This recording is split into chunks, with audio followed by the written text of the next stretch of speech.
Hello, I'm Debbie Bell Hosking here at the Sustainable Finance Live conference hosted by Finextra and Responsible Risk. And I'm talking to Suresh Sankaran of Metro Bank. Suresh, lovely to have you with us. Lovely to be here. Thank you very much. I think my first question has to be, why is climate risk so important to banks like Metro Bank? It is because all regulation relating to climate risk at this point in time is in its nascent incipient stages. And so there is expected to be a glut of imminent regulation, and that is going to change the regulatory landscape. And that would make it very, very important for organizations to ensure that they are reporting from a climate standpoint. Not only that, how do you incorporate this risk into your pricing and lending decision making is a more important question than from a regulatory standpoint. So it is at two levels, one at a regulatory level and one at a pricing, decision making, margin management level. And from that point of view, as a risk professional, you're talking about making good decisions. What is it you need to make good decisions for the planet, for profit and prudential requirements? So you need to first comply with the regulation. You need to ensure that what you are doing is not against the world as we see it today and does not denigrate the world into any greater detail. And thirdly, you need to be profitable. So given all of these, you need to ensure that what you do from a decision-making standpoint is sustainable, is climate friendly, and is priced efficiently so that people who are adding to the climate burden are taxed and people who are removing from the climate burden are rewarded.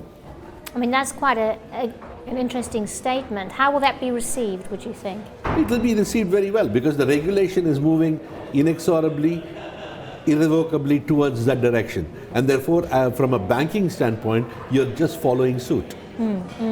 And when it comes to ESG, there's a lot of data. How are you using this data to make good risk decisions? Data on its own is completely pointless. This data has to be linked in with what we are currently using to provide stress testing for the bank as a whole.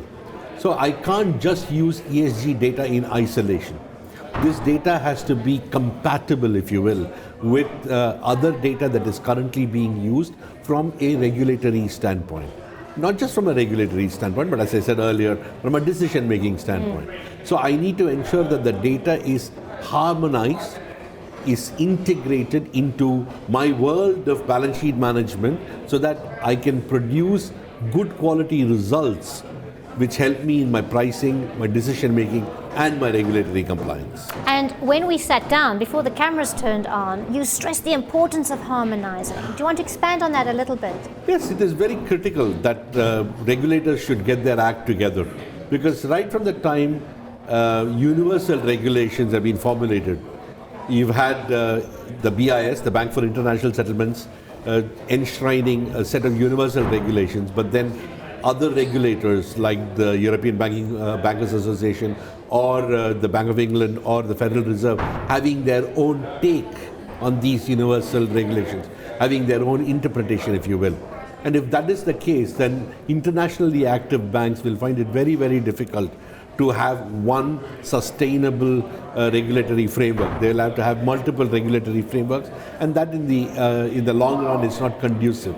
It is not bottom line advantageous, and therefore you need to have some kind of harmonization. So it will be my hope that regulators will get together to have a synchronized view of climate related regulation.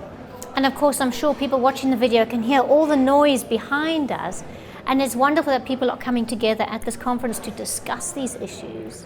It is important that sustainability takes a front seat now, given the fact that we've just had COP27, and going forward there needs to be a logical move towards ensuring that our carbon footprint is reduced, sustainability improves, and so on. And so it is an important thing that what we're doing in terms of discussions, more importantly, translate into actions from a financial services standpoint. And finally, ICAAP and ILAAP, how can they help towards climate change? ICAAP on its own is what is currently run. It's an internal capital adequacy assessment process, an internal liquidity adequacy assessment process. These are two stress testing disclosure frameworks that banks, financial services institutions use to report on their stress testing. So what will happen, what should happen, is that ESG related factors should be incorporated into the risk factors that are currently being used for ICAAP and ILAAP, so that you get an integrated stress testing result from your balance sheet, from your P&L, from your capital adequacy standpoint. Well, Suresh, on that note, and as I've said before, there's a lot happening around us today, so enjoy the rest of the conference, and thank you so much for coming to talk to us. Thank you very much. It's a pleasure being here.